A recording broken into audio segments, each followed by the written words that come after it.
नमस्कार बच्चों, Python classes में आपका एक बार फिर से स्वागत है। तो बच्चों आज हम लोग देखने जा रहे हैं, हमने जैसा कि लास्ट क्लास में डिस्कस किया था कि कूलम्ब्स लॉ के हम लोग कुछ न्यूमेरिकल्स देख लेंगे जो कि एनसीईआरटी में आपके गिवन है। तो उससे पहले हम लोग एक बार रिवाइज कर लेते हैं कि हमने लास्ट क्लास में अपनी क्या क्या थ्योरी डिस्कस कर चुके थे हम लोग। तो हमने प्रॉपर्टीज वगैरह और इलेक्ट्रिक चार्ज वगैरह देख लिया था, तो थ्योरी है वो आप देख ही लेंगे।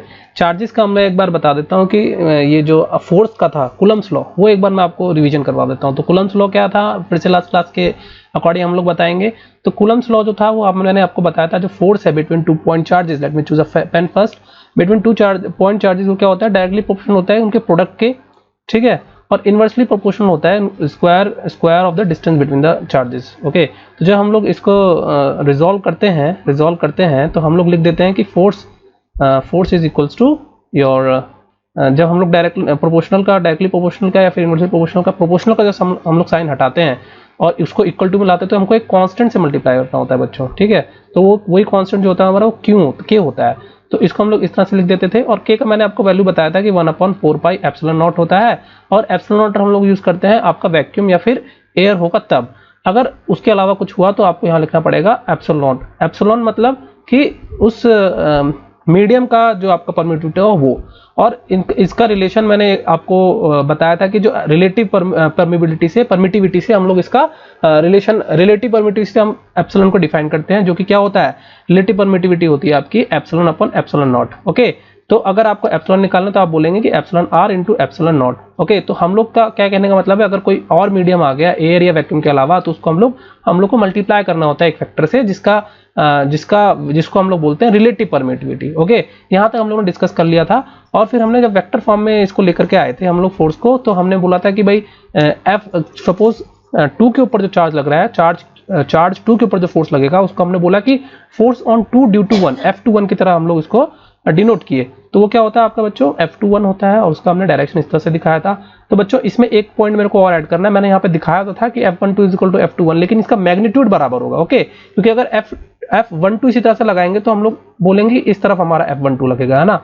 तो मैग्नीट्यूड तो दोनों का सेम लगेगा। न्यूटन्स का लॉ भी यही कहता है कि forces are equal and opposite, दोनों का जो फोर्स होगा, चार्जेस वही है, डिस्टेंस वही है, तो फोर्स भी वही आ जाएगा, ठीक है। लेकिन हमको क्या होगा, जो ये फोर्स ये इसके ऊपर लगाएगा वही फोर्स ये इसके ऊपर लगाएगा। इस तरह से न्यूटन का लॉ मैं यहाँ पे बोल रहा हूँ कि आप लगा सकते हैं, है ना। लेकिन यहाँ पे क्या है, डायरेक्शन अपोजिट होने के कारण आप क्या बोलेंगे, अगर आप वेक्टर फॉर्म में लिखेंगे तो आपको लिखना पड़ेगा कि F12 जो होता है वो माइनस F21 होता है, और यहाँ पे फिर वेक्टर के फॉर्म में अगर आप बोलेंगे, ठीक है। इतना चीज हम लोगों ने डिस्कस कर लिया था। एक और छोटा सा कॉन्सेप्ट है, उसको हम लोग डिस्कस कर लेते हैं। उसके बाद हम लोग क्या करेंगे, हम लोग क्वेश्चन के लिए तैयार हो जाएंगे। तो वो कॉन्सेप्ट जो है वो उसको बोलते हैं सुपर पोजिशन। ओके, उसको बोलते हैं बच्चों super position of forces. Superposition principle है ये। ओके, हम लोग फोर्सेस के लिए पढ़ रहे हैं इसको। सुपरपोजिशन प्रिंसिपल क्या कहता है कि अगर कोई चार्ज यहाँ पर रखा हुआ है, ओके, कोई सपोज चार्ज Q है, और आपने बहुत सारे चार्जेस रख दिए Q1, Q2, Q3। ओके, तो Q1 पे जो Q चार्ज के ऊपर Q1 के कारण कैसा फोर्स आ जाएगा, सपोज कीजिए F1 आ जाएगा, है ना। इस स्ट्रेट लाइन में ही आता है, जो ये स्ट्रेट लाइन होगी उसी के डायरेक्शन में आपका फोर्स आएगा, उससे कोई हटेगा नहीं, ठीक है। The line joining between Q1 and Q2, उसी डायरेक्शन में आपका फोर्स आएगा। ओके, तो let me just erase some of the portion so that it will clear to you. आपको कैसे दिखाना है, आपको दिखाना है इस तरह से। Late me just show you first. अगर यहाँ पर Q चार्ज है और यहाँ पर Q1 चार्ज है, तो जो लाइन इसको यहाँ तक जोड़ेगी उसी डायरेक्शन में फोर्स लगेगा, ठीक है। तो इसको बोलूंगा F1 बोल दूंगा, क्योंकि ये फोर्स लग रहा है Q चार्ज के ऊपर F1, ओके, चार्ज Q1 की वजह से। उसी तरह से जो 2 होगा ना, 2 का जो फोर्स लगेगा वो भी Q के ऊपर इस डायरेक्शन में लग जाएगा, तो उसको मैं बोल दूंगा कि force on Q charge due to charge 2, तो F2 लिख दिया मैंने। और उसी तरह से चार्ज 3 के कारण Q चार्ज के ऊपर फोर्स लग रहा होगा, उसको बोलूंगा मैं F3। ओके, तो सुपरपोजिशन प्रिंसिपल ये कहता है जो F1, F2, F3 जो भी फोर्स लग रहा है, तो नेट फोर्स जो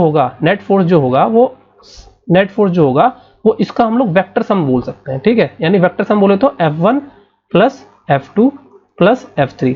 तो नेट जो आपका फोर्सेज होंगे, net forces on a charge Q due to all the charges can be expressed at some of those forces independently. Okay, हर फोर्सेस को अगर आप वेक्टर सम, यानी सम भी कैसा, वेक्टर सम आपको बोलना पड़ेगा, vector sum of all the forces. तो वेक्टर सम में आप बोलेंगे तो किसी भी दो का आप रिजल्टेंट निकालिए, फिर उसका रिजल्टेंट और इसका रिजल्टेंट आप निकाल लेंगे। सपोज F1 और F3 का रिजल्टेंट निकाला आपने, F3 1, ओके, F31 आपने बोल दिया उसको, और फिर F2 और F31 का एक रिजल्टेंट निकालेंगे तो आपका जो फाइनल है Fnet वो आ जाएगा। ओके, इस तरह से आप लोग इसको सॉल्व करते हैं। ठीक है, तो ये कुछ नहीं, आपको बस इतना बोलना है कि अगर कितने भी नंबर ऑफ चार्जेस रहने दो, कितने भी n नंबर ऑफ चार्जेस रहने दो, बस आपको क्या करना होगा, Fnet निकालने के लिए आपको F1 F2 F3 उसका वेक्टर सम आपको करना होगा। ओके, ऐसे ऐसे करके प्लस Fn तक कर दीजिए।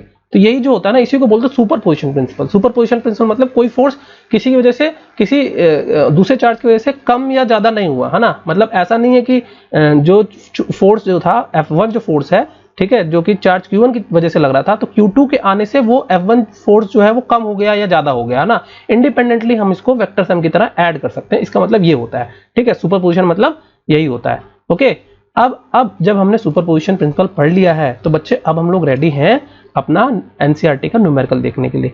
तो let me just see what is the question. Okay, तो ये हमारा पहला क्वेश्चन है कूलम्स लॉ या सुपरपोजिशन लॉ के कंपैरिजन में। ओके, तो जस्ट इसको हम लोग देख लेते हैं क्या बोल रहा है, पहले क्वेश्चन पढ़ लेते हैं, उसके हिसाब से फिर हम लोग इसको सॉल्व करेंगे। तो ये बोल रहा है कंसीडर 3 चार्जेस, ये बोल रहा है क्या बोल रहा है, कंसीडर 3 चार्जेस, 3 चार्जेस को हमको लेना है, Q1 Q2 Q3 each equal to Q। हर जो चार्ज है उसको हम लोग बोल रहे हैं Q। तो बच्चे अगर यहाँ पर इलेक्ट्रॉन प्रोटॉन किसी कुछ बात नहीं करिए तो हम लोग सारे चार्जेस को पॉजिटिव ही लेके चलते हैं। ठीक है, एट द वर्टिसेस, क्योंकि यहाँ नेगेटिव वरना माइनस क्यू करके बोल देता ना, यहाँ पे अगर कुछ माइनस क्यू प्लस क्यू नहीं बोल रहा तो इसको पॉजिटिव लेकर ही चलो। ओके, तो अब क्या बोल रहा है, eight the vertices of an equilateral triangle of length L। तो मतलब बोल रहा है कोई लेंथ L का इक्विलेटरल ट्रायंगल है ना, यहाँ पे दिखा भी रखा है आपको, इसके वर्टिसेस पे रखा हुआ है, मतलब यहाँ पर रखे हुए हैं तीनों चार्जेस। हमको बोल रहा है कि what is the force on the charge Q, charge Q के ऊपर क्या फोर्स लगेगा with the same sign as Q, है ना, with the same sign as Q। जो Q का साइन है, मतलब Q का साइन हम लोग पॉजिटिव लेके चल रहे हैं क्योंकि यहाँ पे माइनस दिया नहीं है, तो Q का भी जो साइन होगा वो पॉजिटिव ही हम लोग यहाँ पे लेके चलेंगे। अगर यहाँ माइनस बोल देता है चार्ज तो इसको भी हम लोग माइनस लेके चलेंगे, ऐसा करके। अगर कुछ साइन नहीं दिया तो हमको पॉजिटिव ही लेना है। ओके, तो हम लोग जो कैपिटल Q है उसका साइन यहाँ पे क्या बोल रहा है, सेम साइन है स्मॉल q के। ठीक है, तो हम लोग इसको भी पॉजिटिव लेंगे। तो क्या आगे क्या बोल रहा है, placed at the centroid of the triangle. तो जो कैपिटल Q चार्ज है वो यहाँ रखा हुआ है, बाकी छोटे छोटे जो Q छोटा जो वाला जो Q है ना, वो उसके वर्टिसेस पे रखा है। तो वर्टिसेस पे रखे हुए चार्जेस का सेंट्रोइड पर रखे हुए चार्ज पर क्या फोर्स लगेगा, क्या नेट फोर्स लगेगा बच्चों, हमको वो बताना है। ठीक है, तो अगर आपको ये बताना है तो आप ये तो मतलब इसको तो बहुत इजीली तरीके से सॉल्व किया जा सकता है अगर ये इक्विलेटरल ट्रायंगल दिया हुआ है। अगर इक्विलेटरल ट्रायंगल नहीं भी दिया तो भी मैं बताऊंगा, और अगर इक्विलेटरल ट्रायंगल दिया है तब कैसे सॉल्व करना है वो भी मैं बता दूंगा। तो बच्चे, तो आप क्या करना है ना, आपको कुछ नहीं, पहले ट्रायंगल बना लीजिए, है ना, यहाँ ट्रायंगल बना दीजिए और सबका लेंथ L है। ओके, और चार्जेस यहाँ पे क्या रखे हुए हैं, Q रखे हुए हैं, है ना। और सेंट्रोइड क्या होता है बच्चे, सेंट्रोइड होता है जहाँ पे भी इसके जो तीनों एंगल बाइसेक्टर वाली जो लाइन होती हैं, ये तीनों जहाँ पे मीट करती हैं उस पॉइंट को हम लोग बोलते हैं सेंट्रोइड। ओके, ज्योमेट्रिक सेंटर को सेंट्रोइड बोला जाता है, और वो आराम से मिल जाता है जब भी आपका जो ये एंगल बाइसेक्टर वाली लाइन है इक्विलेटरल ट्रायंगल के केस में जहाँ पे मीट करेंगी उसको हम लोग वहाँ पे सेंट्रोइड बोल देते हैं। सेंट्रोइड का जो टेक्निकल मीनिंग होता है कि उस ऑब्जेक्ट का जो ज्योमेट्रिक सेंटर है वो हम लोग उसको सेंट्रोइड बोला जाता है। ठीक है, तो ये इक्विलेटरल ट्रायंगल में इसके केस में इसको अगर मैं पॉइंट O बोलूं, ठीक है, सेंट्रोइड है, लेकिन चलिए आपका एनसीईआरटी में वो पॉइंट बोला है इसलिए मैंने इसको O बोल दिया, पॉइंट है सेंट्रोइड का। ठीक, और यहाँ पर हमने रखा है Q charge, capital Q charge. ठीक है, तो अगर मैं इसको बोलूं कि O पॉइंट है तो ये सेंट्रोइड का जो आप अगर जानेंगे तो इसमें क्या होता है ना, ये जो लेंथ होती है, ये लेंथ है ना, ये होती है 1/3, ये होती है 1/3, ये लेंथ होती है 1/3 of your this complete length, इस पूरी लेंथ का। यानी कि अगर ये A, ये B और ये C है ना, तो A और इस पॉइंट को भी आप कोई पॉइंट D बोल दीजिए। ठीक है, तो ये 1/3 होती है AD के।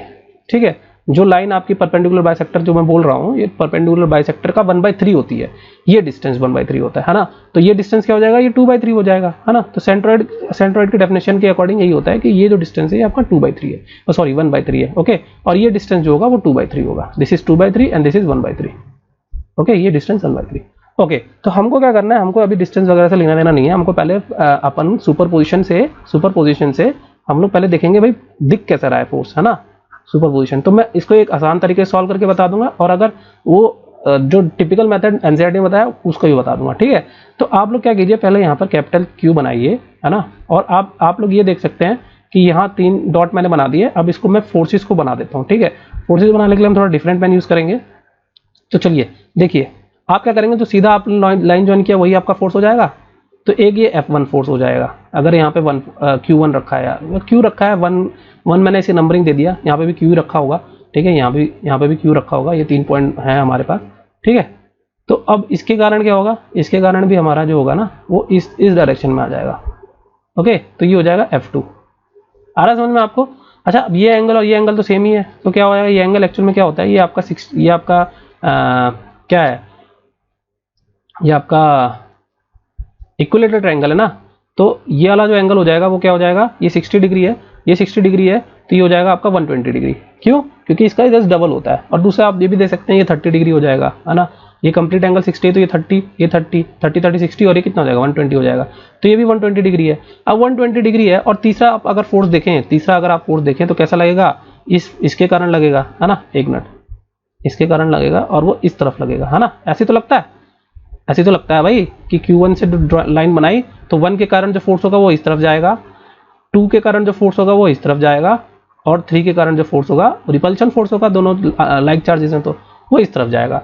अभी आप देख सकते हैं कि अगर इन दोनों का मैं रिजल्टेंट निकालूं, तो इस डायरेक्शन में कुछ आएगा कि नहीं आएगा? आएगा ना बाबा। ओके, तो हमको क्या करना है, हमको कुछ नहीं, हमको पहले F1 और F2 का रिजल्टेंट निकाल के देखना है। तो हमको पहले पता करना होगा कि F1 और F2 की वैल्यू कितनी है।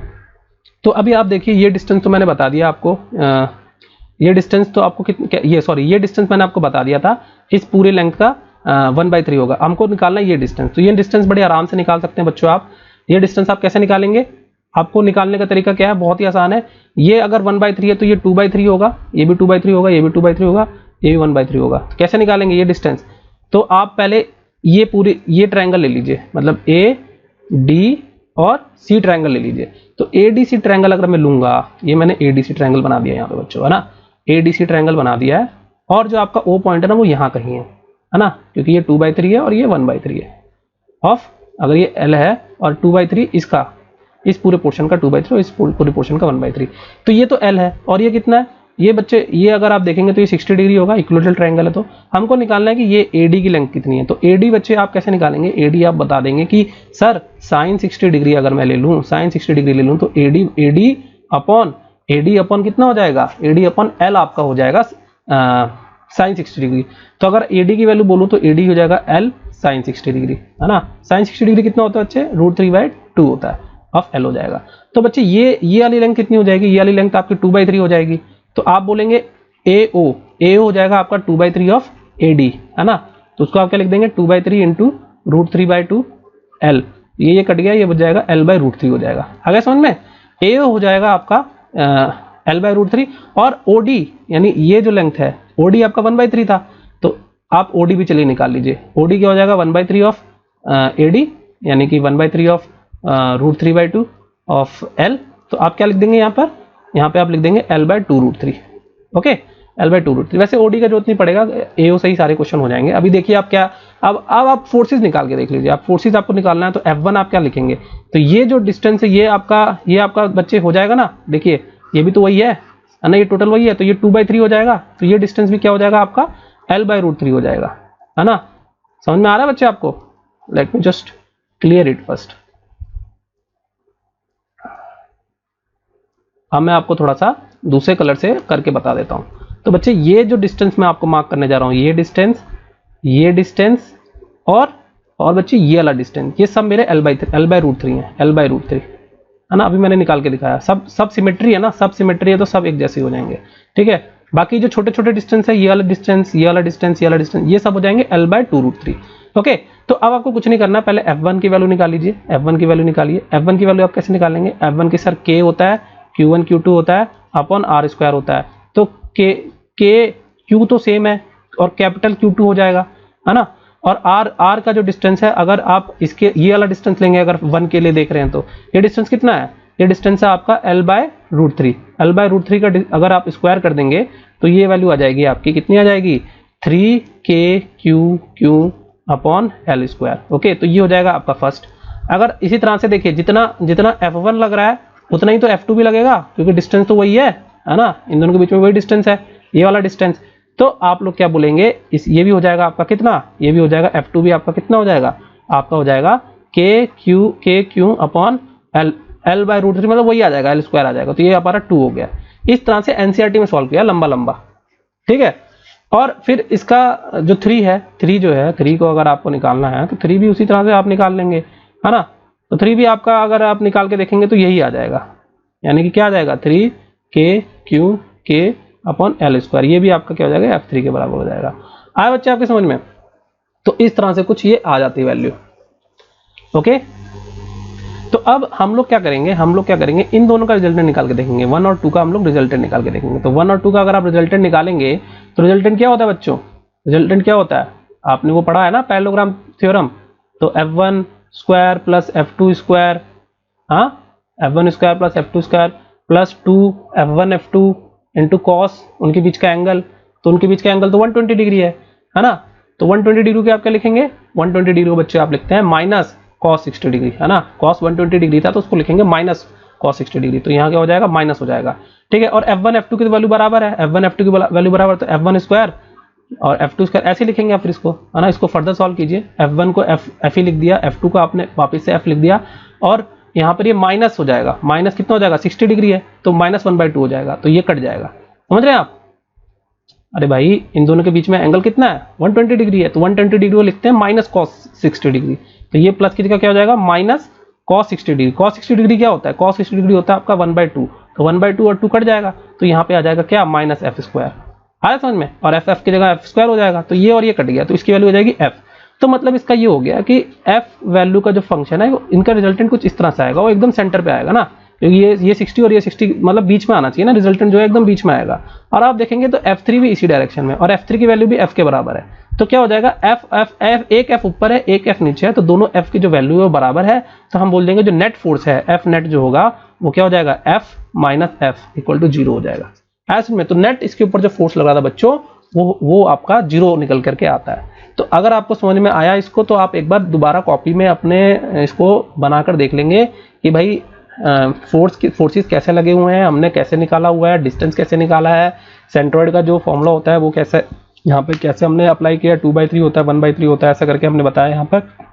और डिस्टेंस का बस आपने जो कूलम्स लॉ है सीधा सीधा यूज करके और सुपरपोजिशन कर देंगे आप, फिर इन दोनों का जो रिजल्टेंट है, मतलब किसी भी दो फोर्सेस का रिजल्टेंट ले लेंगे, किसी भी दो फोर्सेस का, यहाँ पे मैंने F1 और F2 का ले लिया, जरूरी नहीं है कि F1 F2 का लीजिए, किसी का भी लीजिए, मतलब F1 F3 का भी लेते तो इस डायरेक्शन में आ जाता, और फिर ये जो डायरेक्शन है वो जस्ट अपोजिट है किसके, इस वाले डायरेक्शन के अपोजिट में है, ठीक है, तो फिर भी कैंसिल हो जाता। किसी भी दो का आप रिजल्टेंट निकालिए, वो जो रिजल्टेंट है वो दूसरे वाले को कैंसिल कर दिया यहाँ पर, इसके वजह से हमारा क्या आ गया, 0 आ गया। तो नेट फोर्स जो है इस चार्जेस जो कैपिटल Q चार्ज है बाकी तीनों चार्जेस के कारण इसके ऊपर 0 लग रहा है बाय सुपरपोजिशन, ओके।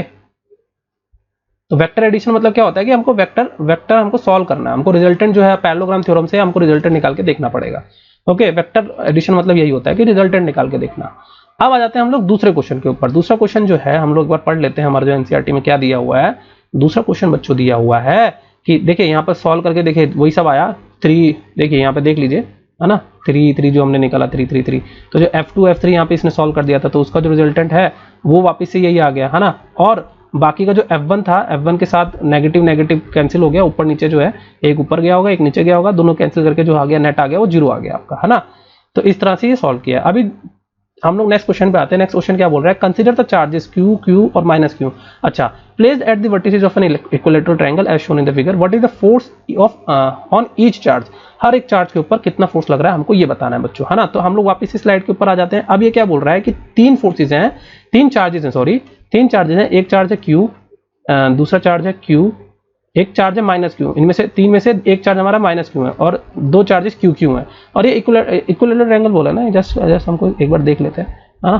क्या बोल रहा है, what is the force on the equilateral triangle दिया हुआ बच्चे, ठीक है। तो इक्विलैटरल ट्रायंगल हम लोग को दे दिया है, और हर वर्टिसेस पे हमारा एक चार्ज जो है वो रख दिया। तो हमको अब ये बताना है कि हर एक चार्ज के ऊपर कितना फोर्स लग रहा है, हमको ये बताना है। तो बच्चे हर एक चार्ज का एक बार आप फ्री बॉडी डायग्राम तो नहीं बोलना चाहिए, यहाँ पर हम लोग एक बार देख लेंगे कि वेक्टर डायग्राम, हाँ वेक्टर डायग्राम कैसा बना होगा हमको ऐसे देखना होगा, ठीक है। तो वेक्टर डायग्राम अगर आप बनाएंगे तो ये देखिए बच्चों माइनस वाला है, तो माइनस वाला, और ये क्या है, प्लस वाला है, तो ये तो एक दूसरे को अट्रैक्ट करेंगे ना। तो अगर आप इसको इसके कारण बनाएंगे कि इसको मान लीजिए आपने 1 नंबर दिया, इसको आपने 2 नंबर दिया, इसको आपने 3 नंबर दिया, तो आप क्या बोलेंगे, फोर्स ऑन 2 ड्यू टू 1, 2 के ऊपर वन के कारण क्या लगेगा, इस डायरेक्शन में अट्रैक्टिव फोर्स लगेगा, इसको आप बोलेंगे फोर्स ऑन 2 ड्यू टू 1।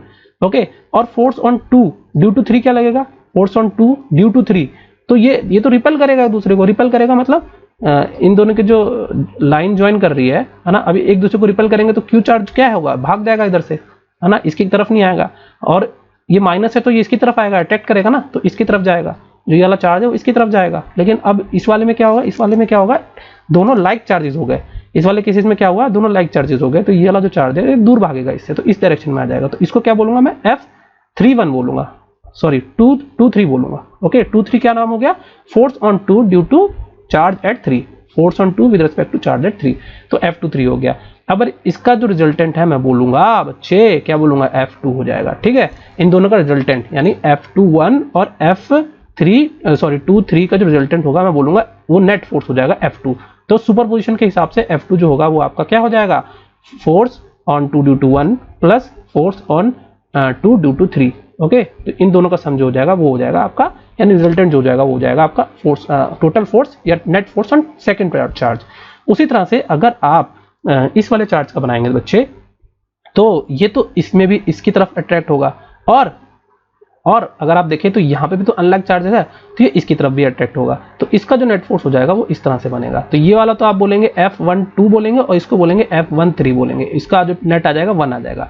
तो उसी तरह से बच्चे आप क्या बोलेंगे, F1 जो है, F1 वेक्टर जो है वो F12 और F13 के कारण होगा। ठीक है, और इसका अगर आप देखेंगे तो इसका और इसका सेम आएगा। कैसे आएगा, देखिए इसकी तरफ तो ये वाला तो अनलाइक है, ये वाला जो चार्ज है, 1 वाला जो चार्ज है वो 3 वाले को तो अपनी तरफ खींचेगा, तो ये ऐसा कुछ आ जाएगा F31 force on 3 due to 1, है ना, अट्रैक्ट हो जाएगा।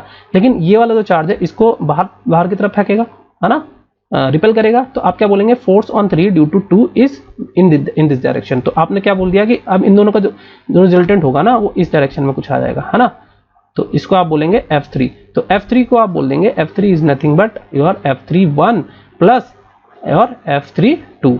है बच्चे समझ में, force on 3 due to 1 and force on 3 due to 2, charge at 2, समझा क्या। तो अभी क्या है, हमको कुछ नहीं करना है, हमको निकालना है F1 F2 F3 की वैल्यू निकालनी सॉल्व करके। तो बच्चे अगर आप सिमेट्री देखें, अगर आप सिमेट्री से देखें तो आपको F3 और F2 जो है वो सेम नजर आएगा, F2 आपका F3 के बराबर सेम नजर आएगा, है ना, क्योंकि देखिए ना ये और ये वेक्टर जो है, और ये वेक्टर, ये अट्रैक्शन वाला फोर्स और रिपल्शन वाला फोर्स, अट्रैक्शन वाला फोर्स रिपल्शन वाला फोर्स, है ना, और डिस्टेंस दोनों के बीच में सेम है, ये भी डिस्टेंस दोनों के बीच में सेम है, सपोज LL हो गई, है ना, LL दोनों के बीच में डिस्टेंस भी सेम है, चार्ज भी सेम है QQ, है ना, तो F2 और F3 की वैल्यू जो है वो सेम आ जाएगी, और उसको आप निकाल के देखेंगे कितना आएगा। और F की जो F1 की वैल्यू जो है वो डिफरेंट आ जाएगी, क्योंकि ये दो अट्रैक्टिव फोर्स हैं, ये भी अट्रैक्टिव था और ये भी अट्रैक्टिव था, वो हमको निकाल के देखना पड़ेगा। ठीक है, दोनों को हमको निकाल के देखना पड़ेगा, लेकिन यहाँ पर हमको 3 कैलकुलेशन करनी है, 2 ही कैलकुलेशन करनी है। तो पहले हम लोग F21 निकाल के देख लेते हैं बच्चों। F21 निकाल के देखा अगर आपने, तो हम लोग क्या बोले कि हमको क्या बोलना पड़ेगा, फोर्स तो दोनों सेम है, मैग्नीट्यूड दोनों का सेम होगा, क्योंकि Q1 Q2 अगर आप करेंगे और डिस्टेंस आप निकाल के देखेंगे तो ये भी L ही है ना, तो आपने क्या बोला कि F21 जो है वो F21 और F23 का वेक्टर सम है, और F21 की वैल्यू और F23 की वैल्यू सेम आएगी। बच्चे अगर आप देखेंगे F21 की वैल्यू जो होगी, मैग्नीट्यूड की वैल्यू, वो F23 के बराबर आएगी। कैसे बराबर आएगी, क्योंकि सर डिस्टेंस जो है वो सेम है और चार्जेस जो है वो भी सेम है, तो मैग्नीट्यूड सेम आ जाएगा। ठीक है, लेकिन जो डायरेक्शन होगी वो इस डायरेक्शन में आएगा। ओके, तो हमको क्या है, हमको इन दोनों के बीच का एंगल पता होना चाहिए। तो ये एंगल बच्चे क्या हो जाएगा, ये एंगल तो 120 डिग्री हो जाएगा, एंगल क्या हो जाएगा 120 डिग्री। तो मैंने आपको बताया था कि अगर F21 को आप ऐसा करिए कि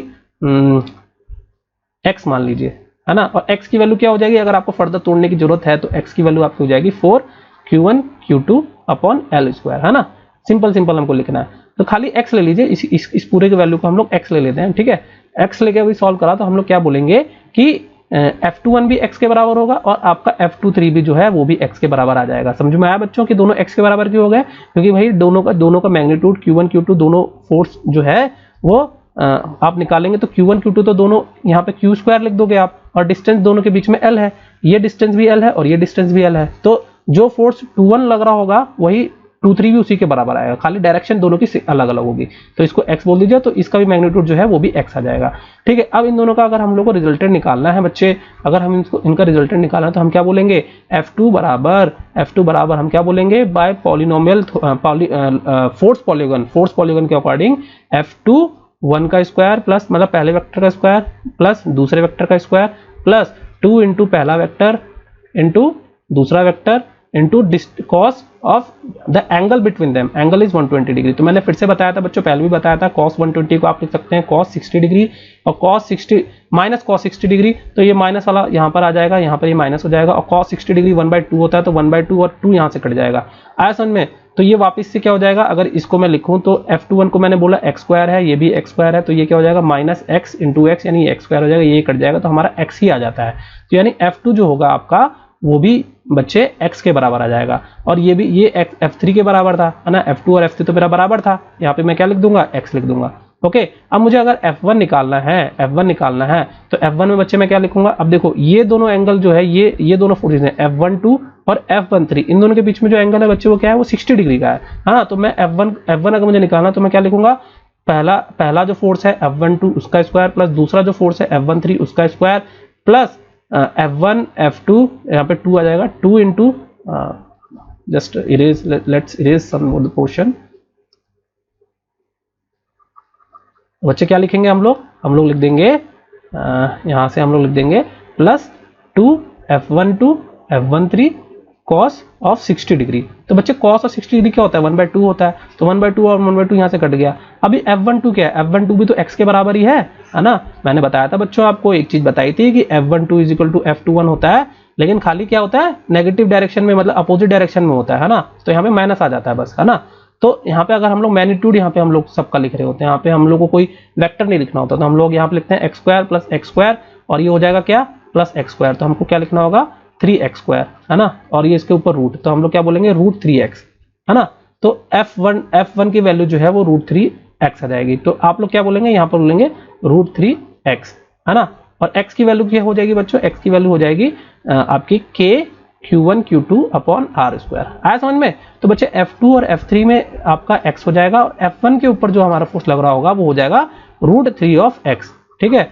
और x की वैल्यू क्या हो जाएगी, x की वैल्यू आपको याद रखनी है कि x का हमने यहाँ पे कंसिडर किया है, हमने x को कंसिडर किया है कितना, k q1 q2 upon l square. Okay, तो हमने x की वैल्यू कंसिडर कितनी करी है, k q1 q2 upon l square हमने यहाँ पे कंसिडर करी हुई है, एज्यूम की हुई है वैल्यू। तो f2 f3 हो जाएगा आपका x के बराबर, और f1 जो है जो नेगेटिव चार्ज के ऊपर जो फोर्स लग रहा है वो हो जाएगा आपका √3x। ये डिफरेंट क्यों है बच्चे, क्योंकि यहाँ पे जो एंगल है वो 120 डिग्री नहीं है, वो 60 डिग्री है। जब मैं 60 डिग्री को यहाँ पे सॉल्व करता हूँ ना बच्चे, तो यहाँ पे नेगेटिव साइन नहीं आता है ना। cos 120 होता था तो माइनस cos 60 आ जाता था, ठीक है, तो यहाँ पर नहीं आएगा माइनस, यहाँ पे प्लस ही रहेगा, इसी कारण ये जुड़ जाएगा और ये 3 हो जाएगा। ओके, तो होपफुली आपको समझ में आया, और यहाँ पर हमने कूलम्स लॉ के सुपरपोजिशन के दोनों जो न्यूमेरिकल है एनसीईआरटी में दिए हुए उसको हमने सॉल्व कर लिया। अभी हम लोग देख लेते हैं सॉल्यूशन। देखिए यहाँ पे क्या बताया हुआ सॉल्यूशन देखिए बच्चों, आपने अगर देखेंगे तो देखिए f1 और f2 जो है वो मैंने x ले लिया है, यहाँ पर f ले लिया उसने, ठीक है, मैं x लेके सॉल्व किया हूँ, तो लेकिन f और x दोनों की वैल्यू क्या होगी, k q1 q2 आपका r स्क्वायर के बराबर होगी। और जो f3 था, यानी जो आपका ये आपने नेगेटिव चार्ज को जो है आपने 3 ले लिया था, वो √3f के बराबर आता है। मैंने क्या ले लिया था, √3x ले लिया था। मैंने क्या, f को जो मैंने x कंसिडर किया हुआ है ना। आप देखेंगे तो f की वैल्यू यहाँ पे दी हुई है कि q square upon 4πε0 l square, है ना। यही तो मैंने x लिया था, मैंने x की वैल्यू क्या ली थी, मैंने x की वैल्यू ली थी k q1 q2 upon l square, है ना। तो यही तो हमने भी कंसीडर किया है, k की वैल्यू उसने डाल दी 1/4πε0, है ना। और q1 q2 क्या हो जाएगा, दोनों q1 q2 बराबर है, तो q स्क्वायर हो जाएगा और ये l स्क्वायर हो गया। तो समझ में आ रहा है, कुल मिला के इसने भी वही किया है कि f और 1 और 2 के ऊपर x के बराबर आ गया फोर्स, और जो 3 है, जो नेगेटिव चार्ज है 3, यहाँ पर इसने नेगेटिव चार्ज को लिया हुआ है, हमने 1 लिया था नेगेटिव चार्ज को, तो वो √3 टाइम्स f के बराबर आ जाता है। आया समझ में बच्चे आपको? और इसको पैरेललोग्राम से ही हम लोग सॉल्व करते हैं। तो इस तरह से आप लोग बच्चे समझ सकते हैं कि कैसे हमारा जो आंसर है वो आया है, ठीक है, √3 कैसे आया है। तो हमारा यहाँ पर दो जो इंपॉर्टेंट न्यूमेरिकल एनसीईआरटी में, इवन बोर्ड्स में रेगुलर बेसिस पे पूछा जाता है, ये आपके हो सकता है आपके जेईई में भी पूछा जाए, वो हमने डिस्कस कर लिया है बच्चों। नहीं समझ में आया तो एक बार दोबारा से वीडियो को देखिए, आराम से देखिए, क्योंकि अब आपको मेन पॉइंट समझ में आ गया है, तो आप दोबारा जब वीडियो को देखेंगे ना तो आपको अब चीजें जो हैं वो ग्रैस्प होना चालू हो जाएंगी। तो अगर पहली बार में समझ में नहीं आता उसको रिप्ले करके देखिए बच्चों। रिप्ले देखने से क्या होता है कि वापस से हम लोग जो मोटा मोटा पॉइंट था वो ग्रास्प करने लगते हैं वापस से, है ना, क्योंकि हमको पहली बार में वो इंपॉर्टेंट पॉइंट पता ही नहीं होता है। तो जब हम लोग पूरा डिस्कस कर लेते हैं तो अब हमको इंपॉर्टेंट पता है, ठीक है। तो अब दोबारा जब हम लोग वीडियो रिप्ले करते हैं तो हम उसी इंपॉर्टेंट पॉइंट पे ध्यान देते हैं, जिसके कारण हमें वो ग्रास्प हो जाती है और हमेशा के लिए हमारे दिमाग में बन जाती है। तो अगर आपको वीडियो पसंद आ रही है तो लाइक कीजिए, सब्सक्राइब कीजिए, कमेंट में बताइए कि आपको लेक्चर कैसा लगा, कोई डाउट है तो वो पूछ सकते हैं, हम लोग बिल्कुल आपको रिप्लाई करेंगे। Thank you.